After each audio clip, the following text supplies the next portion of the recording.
જે પિતાની વાત માનતો નથી તેના માટે તેનાથી વધીને બીજું પાતક શું હોઈ શકે છે?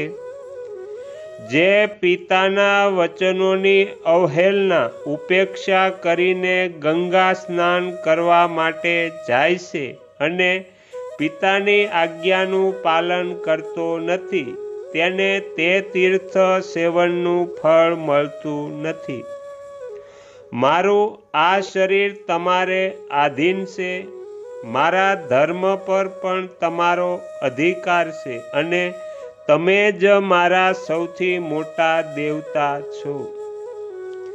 અનેક રાજાઓની હાજરીમાં પોતાના પુત્ર ધર્માગ્નિ આ વાત સાંભળીને મહારાજ રૂકમાંગદે ફરી તેને છાતીએ લગાવી લીધો અને આ પ્રમાણે કહ્યું, બેટા, તમે ઠીક કહ્યું છે, કેમ કે તમે ધર્મના જ્ઞાતા છો.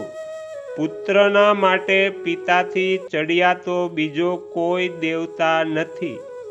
બેટા, તમે અનેક રાજાઓ વડે સુરક્ષિત 7 દીપવાળી પૃથ્વીને જીતી તેની યોગ્ય રીતે રક્ષા કરી છે. આમ કહીને તમે મને પોતાના મસ્તક પર બેસાડી લીધો. સંસારમાં આ જ સૌથી મોટું સુખ છે.